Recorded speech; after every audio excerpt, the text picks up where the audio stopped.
नमस्कार दोस्तों, कैसे हैं आप लोग? आज है 14 मई, आप देख रहे हैं कमोडिटी समीक्षा, आपका अपना चैनल। आज के इस वीडियो में हम चर्चा करने वाले हैं डिफरेंट एग्री कमोडिटीज़ के ट्रेड पे। जिस हिसाब से कल एक्सपोर्ट के डेटा आए थे, स्पेशली फरवरी मंथ के, गवर्नमेंट डेटा जारी करती रहती है और जो रिसेंट डेटा आया था गवर्नमेंट का फरवरी मंथ का कल आया था और उसके हिसाब से हमने काफ़ी सारा मूवमेंट देखा था एग्री कमोडिटीज़ में। अगर मसालों की बात करें तो हल्दी में अच्छा खासा मूवमेंट देखने को मिला। जीरा का जो भाव था ऊंचा मार्केट में अच्छा खासा लगभग 500 रुपए के आसपास बढ़ते हुए दिखा था। धनिया में थोड़ी सी गिरावट। उसके अलावा अगर आप दालों में बात करेंगे तो चना में भी थोड़ा सा जो रुझान था पॉजिटिव रहा। उसके साथ साथ मूंग में भी पॉजिटिव रुझान रहा। ग्रेन्स में अगर आप देखेंगे तो गेहूं में उथल पुथल थोड़ी बहुत रही, लेकिन ओवरऑल अगर देखा जाए तो कल एग्री कमोडिटीज, ज्यादातर एग्री कमोडिटीज कल चढ़ती हुई दिखी।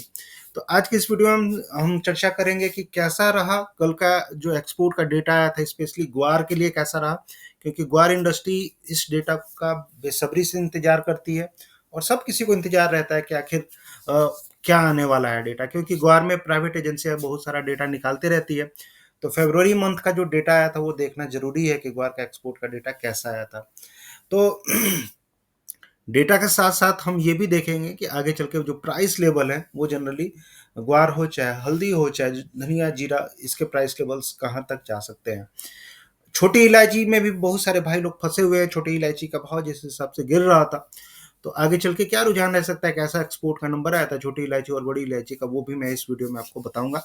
तो लास्ट तक जुड़े रहेंगे और जो पहली बार देख रहे हैं तो उनको यही गुजारिश रहेगी कि फटाफट सब्सक्राइब करें और ज्वाइन भी कर लें, क्योंकि अभी तक आप देख रहे हैं, आप ज्वाइन करेंगे तो हो सकता है आपको डिटेल एनालिसिस और वीडियोस आपको देखने के लिए मिले।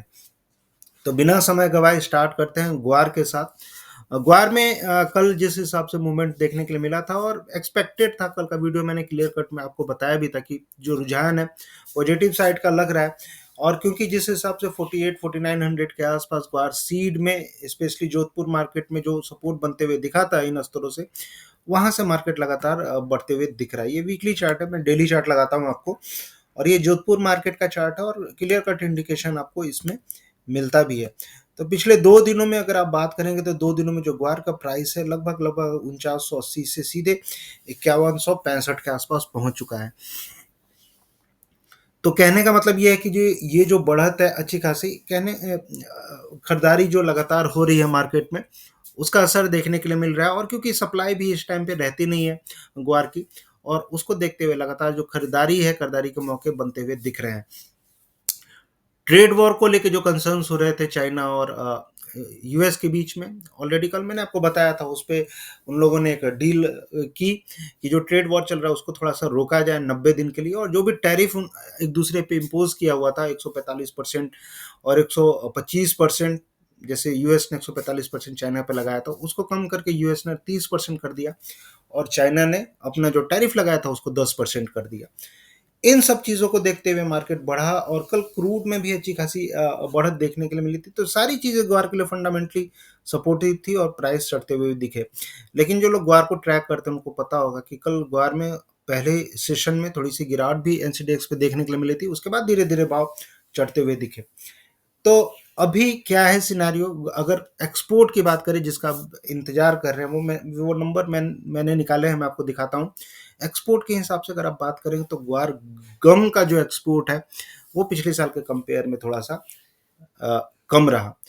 पिछले महीने जो ओवरऑल अगर ग्वार गम का एक्सपोर्ट देखेंगे, ग्वार गम की मैं बात कर रहा हूँ, मिल की चूरी कोरमा की बात नहीं कर रहा हूँ, ग्वार गम का जो एक्सपोर्ट था लगभग 18,000 टन। ठीक है, पिछले साल के आसपास लगभग आसपास वही। लेकिन ओवरऑल अगर आप देखेंगे ग्वार गम का एक्सपोर्ट, जो अन्य कैटेगरी, जो केमिकल कैटेगरी है, जो सबको मिला के करेंगे तो 21,000 टन के आसपास हुआ था। वो मैं आपको दिखाता हूँ।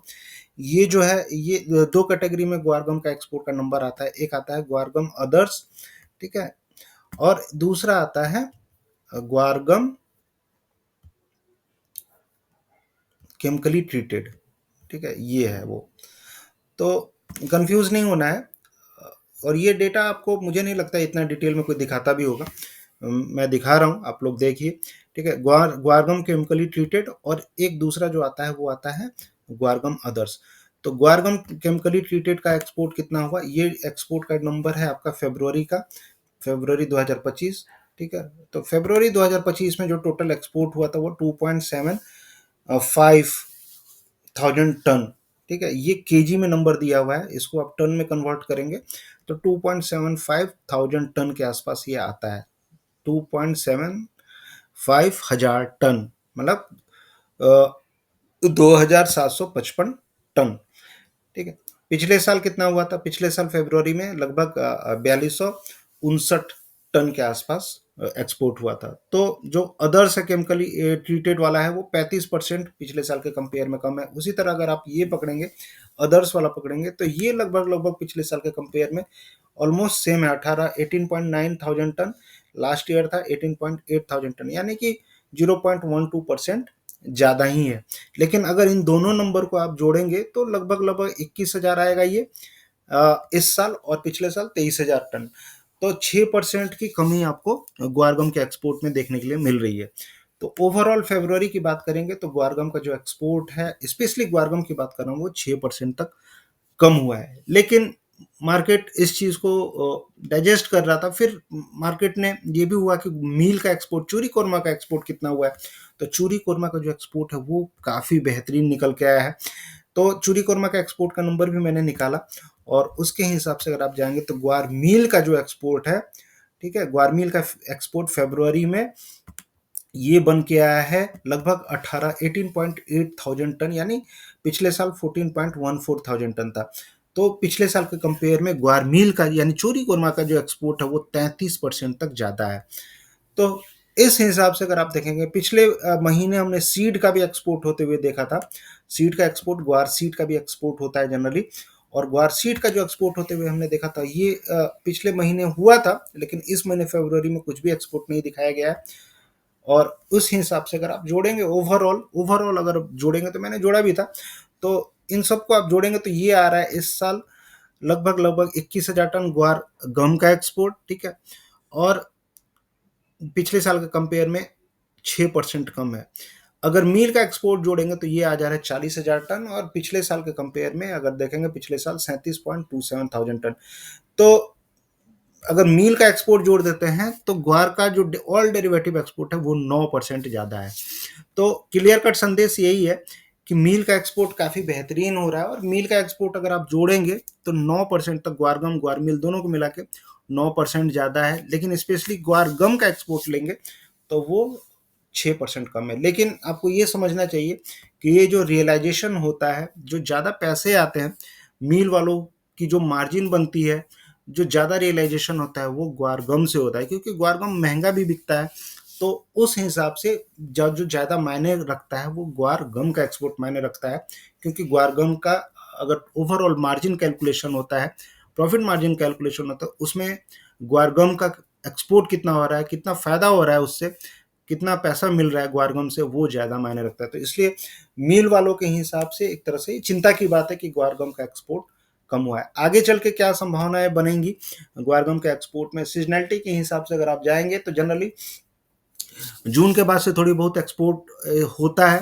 ठीक है, तो ओवरऑल कहने का मेरा मतलब यही है कि अगर आप जाएंगे तो फंडामेंटली दो तीन चीज़ें आपको देखनी है। सप्लाई मार्केट में कम है, एक्सपोर्ट ग्वारगम का उतना ज़्यादा आया नहीं है, लेकिन सप्लाई जिस हिसाब से मार्केट में अभी कम है उसको लगातार मार्केट सपोर्ट कर रहा है। और अभी ट्रेड वॉर भी धीरे धीरे, ट्रेड वॉर का भी कंसर्न्स कम हुआ, क्रूड ऑयल के प्राइस बढ़ते हुए दिखे, और सबसे बड़ी बात क्या है कि अभी आगे चल के फिर से एक्सपोर्ट एक बार बढ़ने की संभावना जनरली जून के बाद रहती है। तो ये सारी चीज़ें थोड़ी सी सपोर्टिव है, लेकिन इसके साथ साथ आपको ये चीज़ भी देखना चाहिए कि कितने सारे स्टॉक है, क्योंकि अगर पिछले साल के कंपेयर में ग्वारगम ग्वारमिल का एक्सपोर्ट, चाहे नंबर्स आप देखेंगे प्राइस को, प्राइस वाइज, ठीक है, प्राइस वाइज के हिसाब से देखेंगे तो पिछले साल के कंपेयर में प्राइस अभी भी ऊपर है ग्वारगम के। और मुझे ऐसा लगता है कि ओवरऑल सीजनैलिटी के हिसाब से, चाहे आगे चल के मानसून, चाहे सोइंग, सारी चीज़ों को देखते हुए, स्टॉक्स को देखते हुए, एक बार जब भी भाव इन स्तरों पे आएंगे 5300 के आसपास अगर ग्वार सीड का भाव, तो हो सकता है वहां पे आपको बिकवाली का दबाव मिले। तो क्लियर कट संदेश यही है कि जो भी लोग खरीद के बैठे हुए हैं, तो धीरे धीरे अगर आपको 5200 के ऊपर रेट पहुंचते हैं तो हल्का फुल्का आपको अब खाली करना चाहिए और बेच के चलना चाहिए। अब आज के लिए जो रहेगा मार्केट, कैंडल के हिसाब से ऊपर ही लग रहा है। जो नियर टर्म में रेजिस्टेंस दिख रहा है ग्वार का लगभग 5200 के आसपास हो सकता है, वहां पे आपको थोड़ी बहुत रुकावट देखने को मिले, लेकिन एक बार 5200 क्लियर ऊपर हो जाता है, 5200 के ऊपर प्राइस चले जाते हैं तो 5300 यानी कि 5290 तक पोटेंशियल आपको बनते हुए दिखेगा। तो ओवरऑल यही रहेगा उछाल पे, यानी कि 50 या 100 रुपए के उछाल पे वहां पे आपको बिकवाली बनते हुए ग्वार में दिख सकती है। गम की बात करें तो गम में कल भी मैंने आपको बताया था, गम में ये लेवल्स ऑलरेडी टूटते हुए देखे थे हमने। और ग्वार गम में देखा जाए तो 98 से, यानी कि ओवरऑल अगर आप देखेंगे तो 10,050 के आसपास, इन स्तरों के आसपास 10,099 यानी कि 10,000 के आसपास आपको एक बिकवाली का दबाव देखने के लिए मिल सकता है। इसके ऊपर प्राइस अगर जाते हैं तो हो सकता है कि भाव आपको 10,400 से लेकर 10,500 600 भी जाते हुए दिखे। तो ओवरऑल अभी तेजी बरकरार रह सकती है, क्योंकि एक्सपोर्ट गम का तो नीचे आया ही था, लेकिन मील का और ये सब को जोड़ के देखेंगे तो 9% तक जाता है और आगे एक्सपोर्ट बढ़ने की संभावना है। तो आज के लिए ग्वार गम, ग्वार मील में, ग्वार गम, ग्वार सीड में जो भी गिरावट है थोड़ी बहुत, वहां से खरीदारी अगर आप करते हैं तो ग्वार गम में 10,000 तक के लिए खरीदारी कर सकते हैं और ग्वार सीड में 5300 के लिए। अदरवाइज अगर आपको बिकवाली करनी है तो 5300 के आसपास ग्वार सीड में बिकवाली और ग्वार गम में 10,000 के आसपास। तो उसी तरह अगर कैस्टर सीड की बात करें तो कैस्टर सीड का भी नंबर मैंने निकाला था, और कैस्टर सीड पे अगर देखेंगे तो कैस्टर सीड ओवरऑल जिस हिसाब से कैस्टर सीड के प्राइस बढ़ते हुए दिखे हैं, धीरे धीरे जो सप्लाई है आगे चल के आपको सॉरी कम होते हुए दिख रही है। लेकिन जो एक्सपोर्ट का नंबर आया था, क्योंकि जिस हिसाब से ग्वार के डेरिवेटिव एक्सपोर्ट होते हैं उसी तरह कैस्टर का जो है डेरिवेटिव है, कैस्टर ऑयल एक्सपोर्ट होता है। और उस हिसाब से मैंने देखा था कैस्टर ऑयल का एक्सपोर्ट का नंबर मैंने निकाला था। फरवरी महीने में कैस्टर ऑयल का जो एक्सपोर्ट है 15% तक कम था, 55,000 टन के आसपास एक्सपोर्ट हुआ था पिछले साल, 65,000 टन। तो ओवरऑल कैस्टर ऑयल का एक्सपोर्ट कम हुआ है और इसका असर मुझे लगता है आपको आगे देखने के लिए मिल सकता है। बहुत ज़्यादा तेजी अभी के लिए नहीं, ठीक है, क्योंकि अभी ओवरऑल अगर आप देखेंगे तो इस टाइम पे सप्लाई मार्केट में बनी रहती है कैस्टर सीड की, और उस हिसाब से जो मील वाले हैं उनको स्टॉक्स मिलते रहेंगे। तो बहुत ज़्यादा तेजी में अभी के लिए ना बैठे, नीचे में आपको 6,000 का लेवल अगर आपको मिलता है एक बार तो उन स्तरों पर खरीदारी के मौके आपको बनते हुए दिख सकते हैं। अब आगे बढ़ते हैं, मसालों की बात कर लेते हैं। कल मसालों में अगर देखा जाए जीरा, धनिया और हल्दी, इन तीनों में जो सबसे अच्छा एक्सपोर्ट का नंबर आया था वो जीरा का आया था, और उसका असर हमें ऊंझा मार्केट में देखने के लिए भी मिला। 22,500 के आसपास भाव ट्रेड करते हुए दिखे थे, लगभग 500 रुपए की तेजी और एक अच्छा खासा कैंडल कल जीरा में बनते हुए दिखा था। जीरा में मैं स्टार्टिंग से ही आपको बोल भी रहा हूँ कि जीरा में जो रुझान है ओवरऑल अगर आप देखेंगे जीरा में काफ़ी बेहतरीन, क्योंकि ओवरऑल प्रोडक्शन तो इस साल कम रहने की संभावना है ही। उसके साथ साथ अगर आप देखेंगे तेजी तेजी के लिए बहुत सारे फैक्टर्स हैं। स्टॉक्स अगर अगर आप अराइवल वाइज देखेंगे तो मार्च में काफ़ी सारा अराइवल्स आया था, अप्रैल में भी आया था। ओवरऑल अराइवल्स इस साल ज़्यादा रहा है जीरा का, लेकिन आगे चल के कैसा अराइवल रहेगा, आगे चल के डेफिनेटली कम रहने वाला है, क्योंकि ओवरऑल प्रोडक्शन जीरा का इस साल कम रहा है। तो एक्सपोर्ट का भी नंबर मैं आपको दिखाता हूँ जीरा का कैसा रहा है। और ये जीरा का एक्सपोर्ट के नंबर के हिसाब से अगर आप जाएंगे, बहुत सारी चीज़ें एक्चुअली मैं आप लोग के लिए निकालता हूँ, और आप लोग का भी फर्ज बनता है कि इस पे कमेंट करें और ज़्यादा से ज़्यादा लोगों तक पहुँचाएं, ठीक है। इससे होगा क्या कि आपका भी फायदा, और आपको जानकारी, अगर आपको मुझे लगेगा कि आप लोग को अच्छा लग रहा है तो मैं भी जानकारी आप लोग को ज़्यादा से ज़्यादा देने की कोशिश करते रहूँगा। तो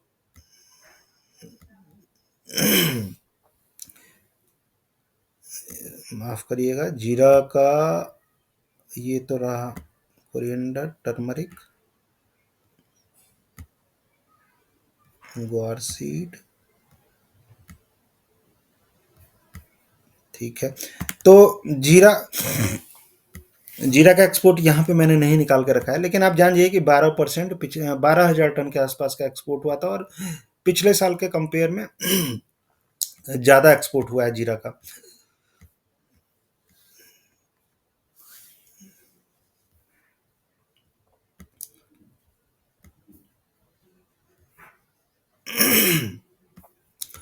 तो ओवरऑल अगर जीरा के हिसाब से देखेंगे तो ओवरऑल एक्सपोर्ट जो है जीरा का अच्छा खासा पिछले साल के कंपेयर में, और उसका असर आपको ऑलरेडी मार्केट पे देखने के लिए मिल रहा है। प्राइस लगातार जीरा के ऊपर में चल रहे हैं, और पोटेंशियल वाइज अगर आप देखेंगे तो ये बढ़त जीरा में बरकरार रहेगी, और आगे चल के धीरे धीरे धीरे धीरे जो भाव है आपको 23,000 से लेके एक बार ये लेवल अगर क्रॉस होता है मूविंग एवरेज वाला 22,800 में 23,000, तो फिर धीरे धीरे आपको इन स्तरों तक 24,000 तक के भाव आपको बहुत जल्दी देखने के लिए मिल सकते हैं इसी महीने।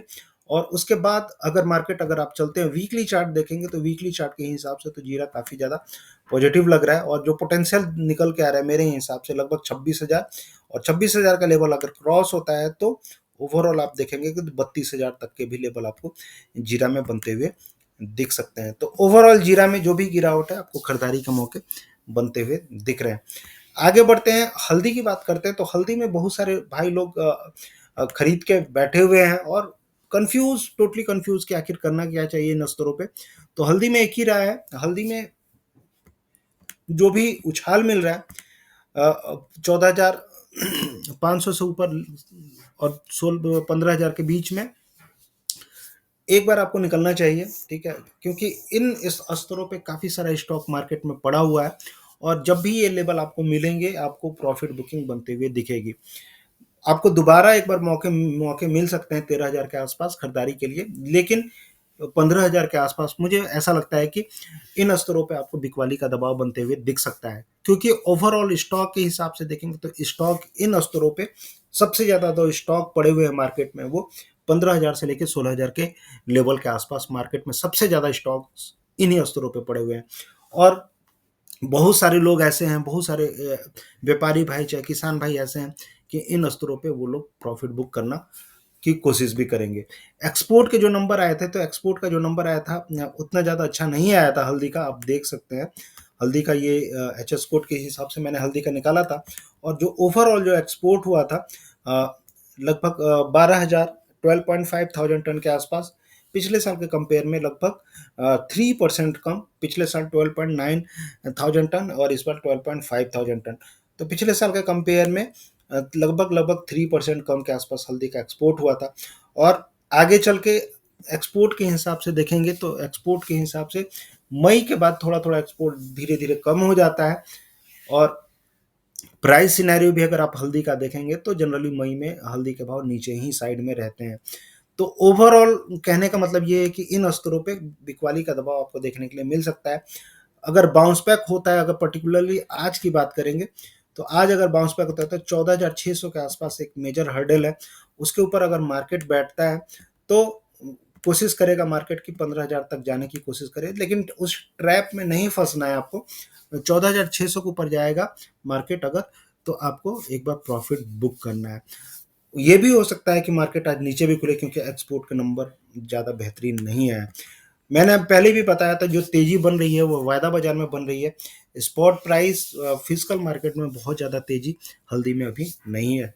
धनिया की बात करते हैं। धनिया में जो ओवरऑल देखा जाए तो धनिया में जो एक्सपोर्ट के नंबर आए थे, लगातार धनिया का एक्सपोर्ट गिरा है, और ओवरऑल अगर आप देखेंगे पिछले साल के कंपेयर में अप्रैल से लेकर फरवरी तक का जो एक्सपोर्ट है लगभग लगभग लगभग लगभग 51% तक कम है ये कोरिएंडर एक्सपोर्ट। ठीक है, कोरिएंडर एक्सपोर्ट के हिसाब से अगर आप देखेंगे, मैं आपको देखिए एक एक चीज़ें दिखा रहा हूँ। 51% कम है, यानी 52% मान के चलिए। 42,000 टन का एक्सपोर्ट हुआ है इस साल, और पिछले साल लगभग 89,000 टन। अगर फरवरी की बात करेंगे तो 4,400 टन, और पिछले साल 5,500 टन, यानी कि पिछले साल के कंपेयर में 18% तक 18 से 19% तक जो धनिया का एक्सपोर्ट है वो कम हुआ है।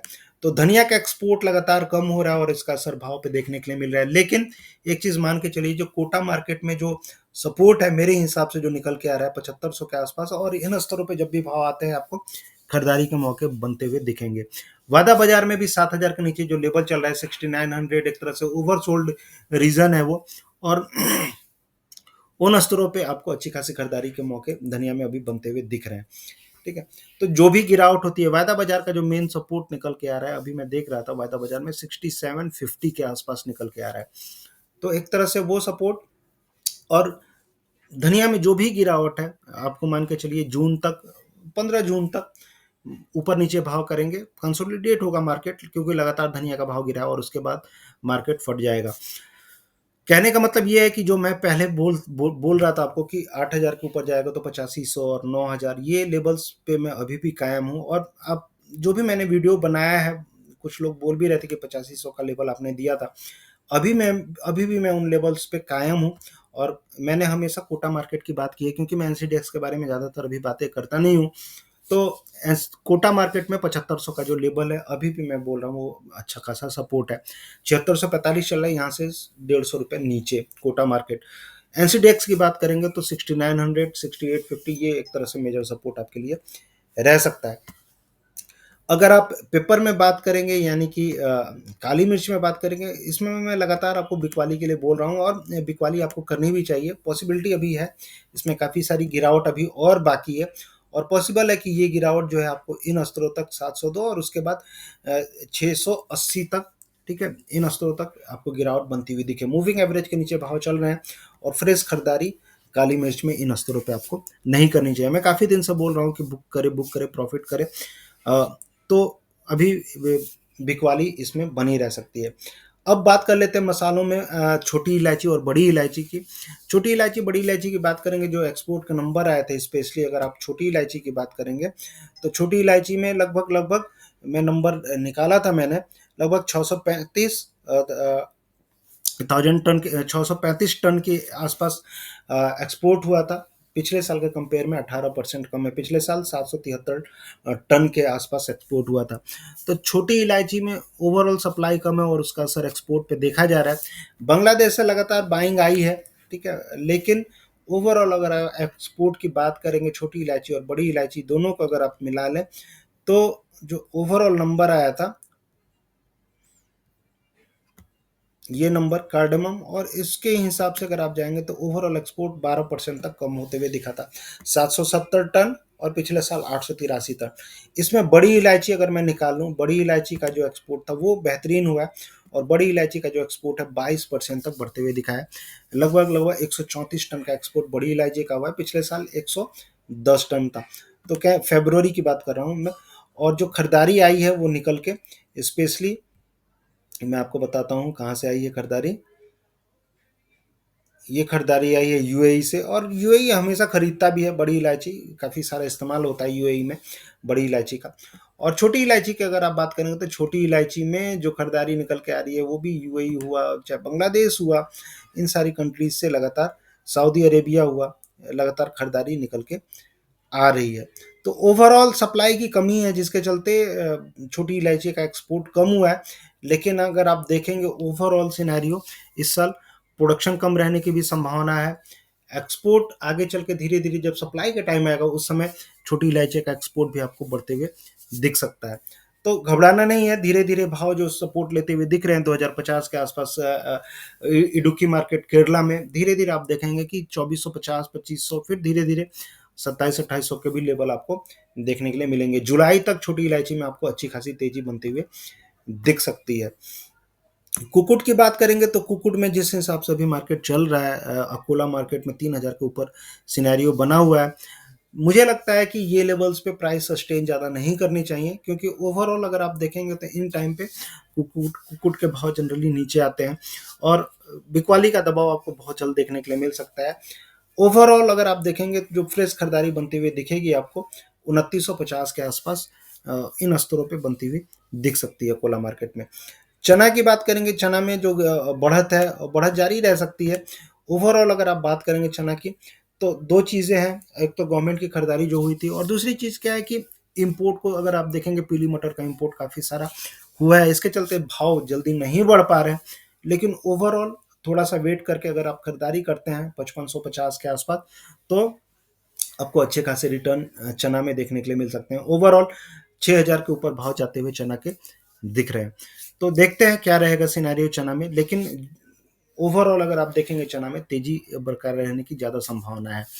तो जो भी गिरावट हो रही है, थोड़ा सा गिरावट का वेट करके खरीदारी करें, और चना में 6000 और उसके ऊपर अगर मार्केट निकलता है तो फिर धीरे धीरे धीरे, आप दिल्ली स्पॉट प्राइस की बात कर रहा हूँ मैं, 6500 तक के लेवल आपको चना में देखने के लिए मिलेंगे। तो ये था, मूंग में भी वही सिनेरियो लगभग लगभग वही है, साइडवेज है मार्केट, लेकिन मूंग में भी आपको तेजी बनते हुए दिखेगी। जौ की बात करेंगे तो जौ में भी जिस हिसाब से लगातार एक तेजी का माहौल बनते हुए दिखाता, हो सकता है थोड़ी बहुत प्रॉफिट बुकिंग देखने के लिए मिले जौ में, लेकिन ओवरऑल अगर आप वीकली चार्ट पे देखेंगे तो ये अभी भी काफी अच्छा सपोर्टिव बनते हुए दिख रहा है जौ का भाव। और जिस हिसाब से अभी है सिनेरियो, मुझे लगता है कि आपको एक बार फिर से मार्केट लगभग लगभग 2500 तक आपको जाते हुए दिख सकता है, लेकिन बहुत ज्यादा खरीदारी इन स्तरों पे नहीं। मार्केट नीचे आता है 2250 के आसपास, इन स्तरों पर आपको जौ में खरीदारी के मौके ढूंढने चाहिए। तो ये था एग्री कमोडिटीज पे मेरी राय। आपको कैसी लगी आप जरूर बताएंगे, और मैंने कोशिश की है काफ़ी सारी चीज़ें इसमें कवर करने की, तो एक्सपेक्ट करूंगा कि आपको बढ़िया लगा होगा, और आप जो भी चीज़ें हैं, जो भी क्वारी आप कमेंट सेक्शन में डालें और बताएं। ठीक है, और ज़्यादा से ज़्यादा शेयर करें, लोगों को बताएं और जुड़ें, ज्वाइन करें। मिलते हैं नेक्स्ट वीडियो में, तब तक के लिए थैंक यू, जय हिंद।